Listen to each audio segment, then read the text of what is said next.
I always consciously try to live a more simple and minimal life. So today's video is about that. It is something that I made for myself. I love making things for myself, especially when it is repurposed. So today I'm going to make the very trendy, the turban style hairband using my own t-shirt. Now, if you would like to make something for yourself that is in trend and yet so chic and timeless, then stay tuned. Now, to make this, you would need 2 strips of cloth. Now, I'm going to cut 2 strips out of this t-shirt. Make sure your fabric is stretchy. So an old t-shirt would work. It can be patterns, it can be a single color. So here, as you can see, I have cut out 2 strips. My strip was an average of say 6 inches each strip in breadth, and then I folded them in half and I stitched them. It was a simple run stitch. Then I turned it to the good side.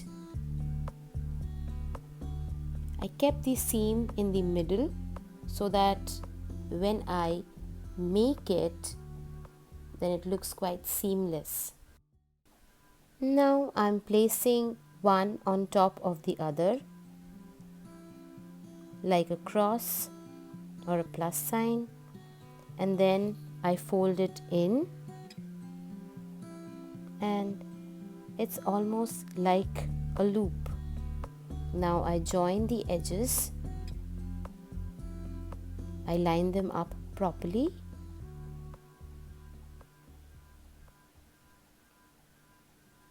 I take all the 4 edges together, and now I'm going to sew them.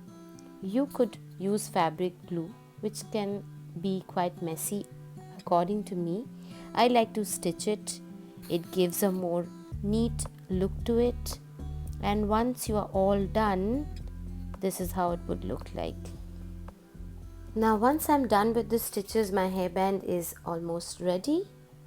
One last step, I'm going to snip out the excess thread and I'm going to turn it inward so that the stitches go inside. Now as I do it, a quick tip, please remember to use a t-shirt which is of L or an XL size so that you have enough material to work with. I did check my size before I did the final stitches by wrapping the hairband around my head. It turned out to be really well made. I hope you enjoyed watching this video as much as I enjoyed making this for you. Hopefully you make something for yourself and share it with me. Thank you guys so much for watching. Don't forget to leave a comment down below.